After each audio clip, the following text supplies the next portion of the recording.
ఆఫీస్కి పల్లవి వస్తుంది. ఇక పల్లవి రాగానే అవని కూడా వస్తుంది. ఇక అవనిని చూసి పల్లవి అయితే ఏంటక్క నువ్వు వచ్చావా, నువ్వు వస్తావని అనుకోలేదక్క అని చెప్పి అంటుంది.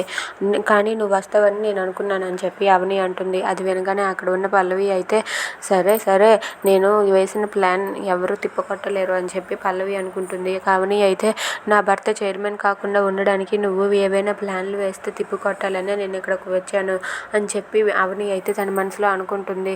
ఇక అవని పల్లవి వాళ్ళిద్దరూ కూడా లోపలికి వెళ్తూ ఉంటారు. ఇక ఆఫీసులో వాళ్ళ మామయ్య ఇలా అంటూ ఉంటారు, నా కొడుకు అక్షయ్ చైర్మన్ పదవిని స్వీకరించడానికి సంతకం పెట్టమని నేను ఆహ్వానిస్తున్నానని చెప్పి అంటాడు. అది వినగానే అక్కడ ఉన్న వాళ్ళందరూ కంగ్రాట్స్ చెప్తూ అందరూ అయితే ఫ్లవర్ బొకేలో ఇస్తూ ఉంటారు.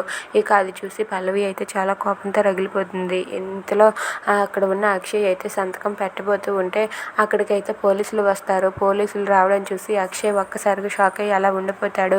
ఇక అవని కూడా షాక్ అయ్యి అలా ఉండిపోతుంది. ఇక పోలీసులు ఎందుకు వచ్చారేంటి అని చెప్పి వాళ్ళైతే టెన్షన్ పడుతూ ఉంటారు. ఇక పోలీసులు వచ్చి అక్షయ్ గురించి అడుగుతూ ఉంటారు.